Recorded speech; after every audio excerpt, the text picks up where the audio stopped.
ketika saya baca hadis termasuk alamatnya kiamat itu banyak zina. Yang kedua itu wayurfa'ul ilmu, dan ilmu itu hilang. Ilmu apa? Hilang. Ini kalau baca itu di Bukhari, di Muslim itu nangis sejadi-jadi. Kalau bereling hadis itu nangis, dan saya takut anak-anak saya nanti, anak cucu kita nanti akan mengalami masa kebodohan masalah. Kebodohan masalah misalnya gini ya, nanti kalau ulama itu gak cerewet kasus kulo, tidak mau ngomong hukum, itu nanti uang kuolak balik. Jadi misalnya begini, ini saya ngomong di mana-mana, terutama sama santri-santri saya ngomong di mana-mana. Dalam kasus maksiat itu ya ada etika. Misalnya orang yang di niklab atau orang yang misalnya yang order orang nakal, itu juga ada aturannya. Misalnya Rukin daftar dulu, ya Rukin yang dapat dulu. Setelah itu Mustafa, setelah itu Mas Tri. Nanti yang gelem antri namanya anak baik. Rukin itu anak baik karena mau nopo antri. Nanti yang transaksi dan bayar namanya anak baik. Mergo dekne yo kasil zina yo bayar namanya anak baik. Kuatirku nanti kalau ilmu itu sudah hilang, nanti kemaksiatan sudah ada. Sing ono kok dilem anak baik. Dia tetap zina tapi dilem anak baik karena dia zinanya ya bayar ya mau antri. Paham ya? Orang melihat konser yang pornografi, yang mempertontonkan aurat. Kalau masuknya pakai tiket, namanya penonton baik. Tapi kalau muga-muga tribun gak ada tiket, penonton jelek. Padahal cara Allah sama jelek nggak berkedelok porno. Paham? Lu boten ilmu itu pasti nanti hilang. Dan itu yang pasti dimaksud Rasulullah wa yurfa'ul ilmu. Ilmu itu nanti hilang oleh etika sosial. Meskipun dalam etika itu terjadi kebobrokan agama. Itu yang paling saya takut. Nanti itu kebaikan itu dalam keburukan. Jadi tadi orang nonton konten pornografi asal kamu bayar dia ke penonton baik. Kamu nonton, gue ngaruh pengen bayar. Terus tengok penonton tuh baik sekali. Wadah delok ngiler perkara pornografi. Tapi karena dia bayar dan anteng dianggap penonton baik. Karena dia dilem orang baik, dia tidak pernah introspeksi kalau perilakunya salah. Paham ya? Nanti itu pasti maksudnya Rasulullah itu begitu. Itu di sara-sara ada, tapi saya memahami begitu. Nanti pasti hilang. Makanya saya bersumpah sampai saya mati pun saya akan ngomong ilmu. Meskipun ulama kayak saya itu tidak populer. Saya itu sering dikritik sama teman-teman saya rezekinya dari pidato. Gus ini apa jenara gelem pidato? Nggak jadi kalau pidato gak pede. Nanti nuntut ngomong aku loh. Gak jawab tenan, nggak siap. Ngurugekno kowe lho jawabanku. Gak usah aku sekali terang, satu aku rarok ya, aku tetap sering pidato. Iya, macam-macam ya. Tidak gini terus kalau tenangan. Jadi nanti wayur faul ilmu itu begitu. Ilmu itu akan hilang karena kalah oleh etika. Etika dalam kemaksiatan tadi. Makanya saya pernah punya santri, dia itu punya toko konten. Dia ngeluh ke saya coba. Jadi Dewi jenengan itu benar. Jadi wong soleh itu butuh nyali. Tapi ya cerita. Pegawai negeri PNS itu kan punya gaji tetap, paham ya? Gaji apa? Orang tersinggung, biasa wah ini. Anggap aja ngomong ngarepe pangeran gue tak kayak itu. Lah kayak modal lowor. Itu apa? Mau satu murah. Dia itu punya toko kok. Ya gue pegawai PNS kan bulan gaji, paham ya? Gue dia dikit. Terus itu lah. Wongnya rokan gue secara teori santri yo. Buka aurat jenenge ro. Tapi tak belajar ku bayar. Jadi tak aku pembeli yang baik. Nah contoh yo rokan kawasan ketat tapi pembeli yang baik. Mergo mbak. Kalau ditoto soleh berdina ning musala ki masjid tapi tak belajar. Ada sih nyulayani kan.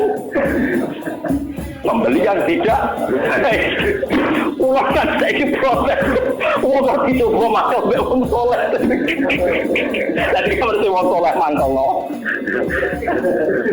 sing wong rapati soleh nyenengno maksudnya rapati soleh perkara aurat lho ora perkara PNS lho perkara nopo aurat iku ora salah paham kok di protes PNS lha iku padha ke pengurus masjid dia sumbangan wong sing terkenal korupsi atau terindikasi korupsi nyumbang 10 juta. Sing tukang etika 10.000 gegere gak karuan. Akhirnya pengurus masjid terbiasa nganggep itu orang baik. Mereka nyumbang 10 juta. Yang tukang itikaf nyumbang, itu ya termasuk ilmu itu, paham? Nanti itu zaman ngono iku. Mulane kula niku sakniki kula sering di. Untungnya kula terkenal ngalim, pancen hikmahe gede. Kuwi mboten urusan sombong, hikmahe gede. Nak ngomong jek ana sing ngrungokno. Karena pendapat saya itu tidak populer. Mau kalau rata terkenal ngalim, lu orang misalnya ke saya semua. Karena pendapat saya tidak populer. Saya sadar. Wong saya pernah pengajian di rumah saya sendiri pas Muluder. Mungkin ada sebagai jamaah sini yang ikut. Orang tetangga saya rata-rata ke rumah saya. Tapi yang kalau di acara tak umum. Wah, acara ini kisbah gak rawo gak enak. Ini kisbah nak diundang ya teko. Pokoknya dia nak sing undangan ram bayar-bayar itu teko. Tapi nak bayar dia ram teko lawat itu. Tak omong, wah aku nak di acara. Nak nganggur ya teko nak ora apa-apa. Pokoknya nak sing demi anak bojone ra teko malah apik iki ajaranku. Kamu saking kepenginku gak ganggu masyarakat. Tapi wong ya tetap segan gitu, tetap teko tapi tak umum. Saya enggak tersinggung, andekan sampean enggak. Nah ini kalau terus balik. Terus yang ketiga contohnya gini. Kiai ku kados kula nu lebih nyai 5 tahun, bapak wafat 2000. Mumpun mangkel tenan, cara ra eling Quran mangkel. Masyarakat yang anaknya setengah idiot atau yang dianggap gak pati pinter itu di pondoknya. Nasing iki ora bagus. Yo ngoten niku kadang yo nganti camat mantan camat. Ini kula dicurun, kula termasuk kiai terakhir kiai gede, camat-camat lagi do seperti. Gus kula nu ndak anak. Problemnya itu dia hiperaktif, ngeten-ngeten. Anak padahal kakaknya di UGM gini-gini. Itu coba yang itu supaya mondok di sini gini. Ya sudah begitu. Untung kalau termasuk kiai yang rapati butuh duit, rapati butuh derajat. Memang tak pisau ya, tak maki-maki nek kula. Lalu setelah itu tidak kasil mondok di saya karena tak maki-maki. Itu gang beberapa hari. Uang sing ngomong ini uang melarat. Ya orang melarat tidak camat. Munggo melarat itu tak pisau ya, melarat ya. Ya gitu. Anak yang baik karena dapat prestasi di sekolah umum, yang tidak baik di pondok. Wah nyorok Gusti kula sak wingi wong sugih kalau tidak miso ilang ini terus budi. Kan etika keulamaan kan bisa wong para tuh ora oleh. Nah goblok oleh. Jadi nak miso ora oleh, nak goblok napa? Yo beda kan miso iki napa? Jadi ono. Nah itu yang menyelamatkan hati saya itu satu, yaitu tadi. Kenapa di Al-Quran diulang-ulang innalladzina amanu wa amilus sholihati. Jadi sebetulnya beginilah, ini yang peringatan ya bagi teman-teman yang mungkin di sini ada PNS, ada orang-orang yang biasa punya selera elit. Cobalah Quran ini dihidup-hidupkan lagi, amanu wa amilus sholihati. Dalam teori Quran pokoknya yang baik itu ngamal soleh. Jadi misalnya saya sebagai orang alim di Pondok Rukin, dia sudah misalnya idiot, melarat, aneh-aneh. Di Pondok Masri, terus melarat, aneh-aneh. Pondok Mustafa, melarat, gak pahaman. Kalau dalam teori pendidikan modern, di mana butuh bibit unggulan, ini itu nggak masuk semua. Karena sudah ada bayar, idiot, ngawur, aneh-aneh gitu. Itu kan repot. Wah, itu kan repot. Jadi kamane santri kok Mustafa yang tinggi, wes rata salam templek lah kok dia ini rata-rata kopiah, dia itu rata-rata apa?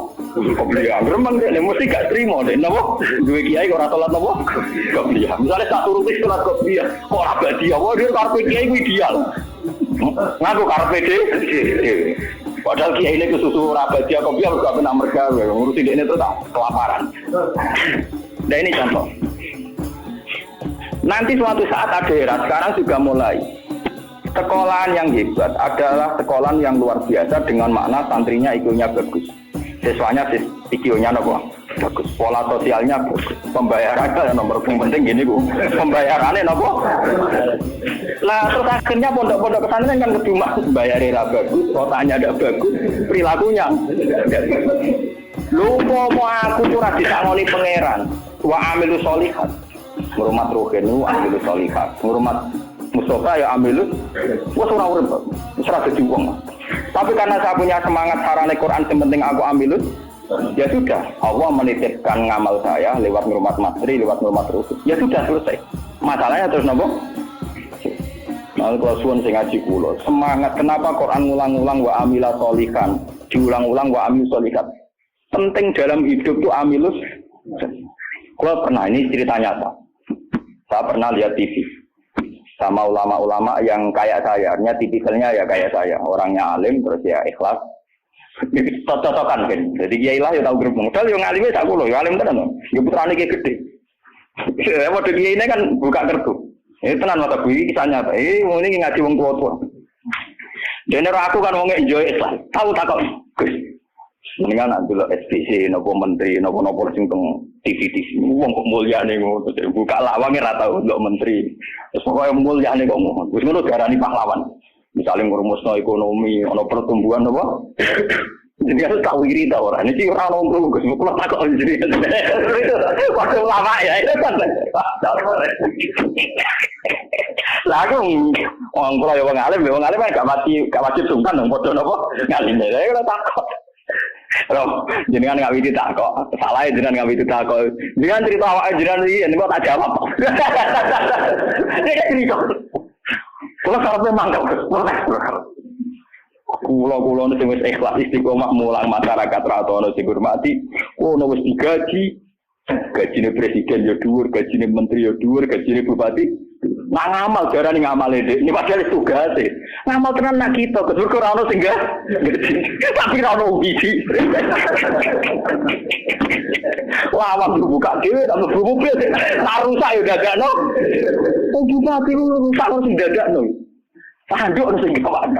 Kayaknya mobil lah rusak, aku suka ngutak. Cerita dari protes, gak mana kenyataan ini nopo. Terus baru ini cerita. Kenapa saya izin aja? Izin cuma mantap. Karena latar belakang saya kan kayak koran. Saya sudah pernah punya perasaan untuk bunuh dia. Artinya saya lebih terbiasa ikhlas kan. Ya orang pun terang dong, aku mulai ikhlas kan lebih baik dibanding dia kan jurah etis loh. Lu betul nih kisahnya tak bener sampai mangkel itu kiai bener. Mana kira satu di kiai urip, nara bate buat kiai wes moden dah. Akhirnya kalau itu. Ya saya itu ya ada orang sempurna. Cuma kalau sakit ngobati awak kulo biasa bisa. Seperti itu kalau kulon mulai alit sebagai orang mukmin itu pangeran kulon Allah Subhanahu wa taala hubungane opo. Ya kalau pangeran kula Allah, paribatane kula niku nulung semut sing kebulet. Utawa nulung anake pitik sing kebulet teng jero pawon sing gak ana wong. Niku kula ngrasa ibadah. Mergo ngamal kula di sisi ya Gusti Allah. Ana wong melarat, gak iso mangan. Terus kula kei dhuwit 5.000 kelar mangan. Niku kula nggih ngrasa ibadah. Mergo sing biji kula Allah lan Kalau mereka yang ngisi kan wartawan. Saya ini seorang mukmin, yang Tuhan saya itu Allah bukan wartawan. Ini kan kok cocok ke keluarga ini kepengen ngobrol tuh. Tapi kalah memang tuh. Kalah tuh.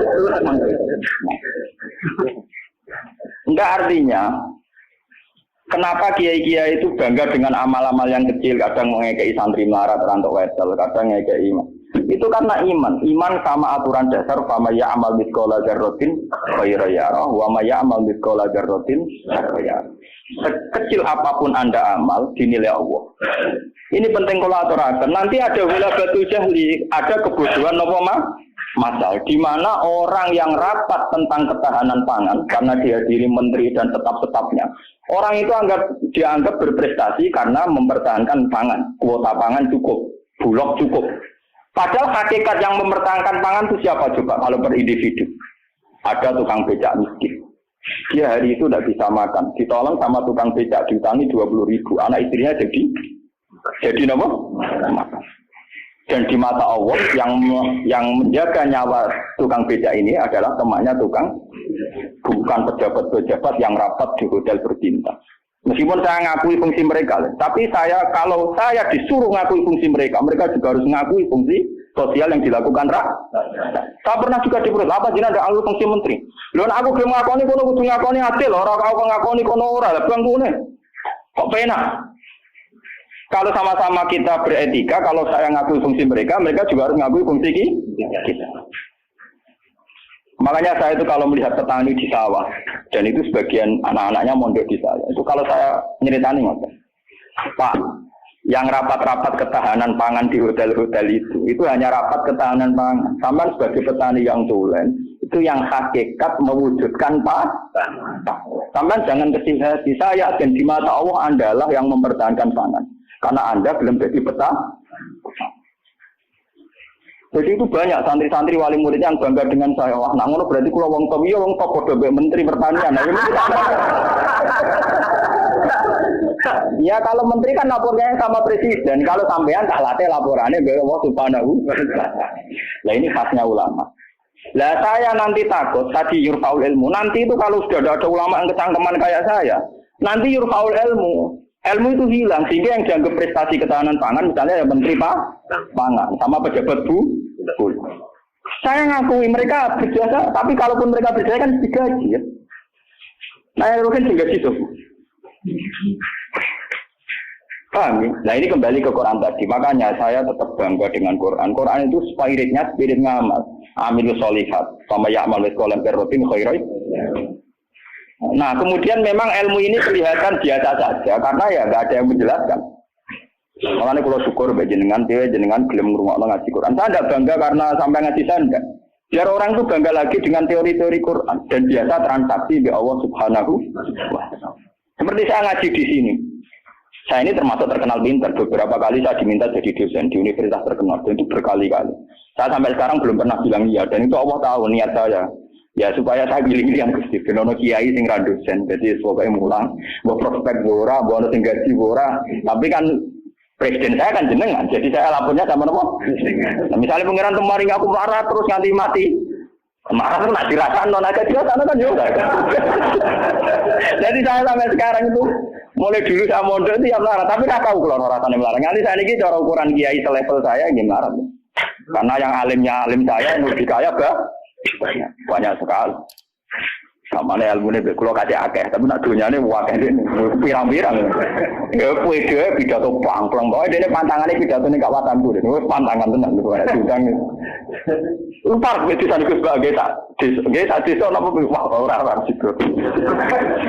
Ben kualat. Dosa jasa wilayah wong alim napa? Dolim, ngomong tangga-tangga gue tak didik apik gelem ngaji sing biasa kok gue dididik nopo? Ngaji sing bermewah nopo? Oh, kan kualat nopo? Jadi ini penting kalau terangkan. Termasuk yurfaul ilmu itu guys. Nanti kalau per individu, termasuk mahasiswa, termasuk santri yang biasa lihat TV, kalau per individu hanya mengapresiasi pejabat-pejabat, misalnya ketahanan pangan, daripada mengapresiasi tonggone sing ngutangi dan itu menjaga nopo itu akan bahaya bagi kelangsungan iman, ya, karena orang tidak biasa transaksi dengan Allah Subhanahu wa taala. Padahal dalam kitab-kitab diterangkan betapa banyak orang jadi wali hanya berdasar ngeke keimanan wong siji wong loro tanpa rapat-rapat yang disorot media nopo. Sama tak cerita nih, saya pernah cerita di sini. Ono wong maju iki sugih ra karuan, wis sugih ro, dia anak wayu. Bareng dia anak ayu karena dia maju tidak beragama mikir. Dia bocah ayu ning ngene kok tak dokno rugen. Pintu tapi wong cilik tak rumah aku kok gede-gede dirasakno rugen. Mikir. Walhasil dia mutusno dirabi dhewe, napa? Karena dia maju. Bareng malam pengantin, tiap apa ngeloni, niku ditotok dia. Tok. Cuma tuh udah nih, mau nongol gagu bulan madu kan mantul, mau nopo? Kulo niku gak situ, balik mana? Coba ublek. Sekarang apa? Lampu cilik itu. Sender apa? Sender apa? Gue kan ya. Iya deh, sender. Oh, sender orang bahasa Rembang loh. Apa lihat sender? Oh, sender kalau sender. Tapi mirip. Nah, salah ucap apa repot. Ublek orang nyerempet kok keteringan kelapa atas sender. Aduh kan rawani bakat tak sender pasti kena. Ublek netral. Agar diparani melaju itu sampai 3 kali. Sekarang 3 kali ngerti parani itu sih diparani kan tidak omah. Ternyata dia itu seorang janda sing anaknya itu kelaparan. Anaknya kelaparan ditanya kenapa kamu ke rumah saya nak tak kerja kok melaju terus dia cerita. Pak Majusi, saya ini punya anak kelaparan semua, ingin makan. Kalau saya ingat anak saya, mau memaksakan minta jenengan, karena jenengan yang punya makan. Tapi kalau saya ingat jenengan Majusi dan saya seorang mukminah, niat itu saya urungkan. Betapa saya tidak ingin menjual iman saya. Terus, entah ini kayaknya dari si Majusi tadi. Ini mangan gandum, pokoknya segala yang diperlukan janda itu dan anak-anaknya diambilkan terus diterus, dipikul dia. Dia seorang raja, diterus. Padahal dia hati lebih raga gudin. Buatan ini cerita iman. Biar sampai biasa transaksi oleh Allah Subhanahu wa Ta'ala. Nanti nilainya nanti saya akan satu. Biar sampai biasa transaksi oleh Allah Subhanahu wa Ta'ala. Terus dikasih. Nah cerita itu terbongkar. Itu justru karena antar wali. Jadi ada seorang wali. Dia ngipi di Ka'bah. Dia zaman dulu itu masih mungkin orang tidur di seputar matok Gontowas. Dia seorang wali Abdal. Dia tidur bersama Rasulullah. Fulan. Wali Fulan, saya titip salam pada orang itu.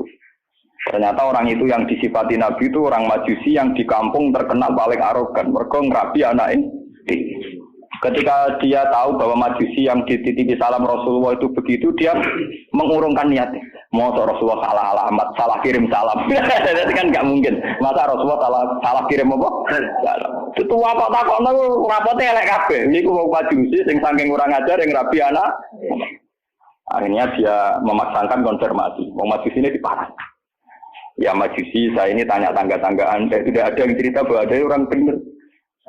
Tapi aku ini gawa salamnya sama Rasul.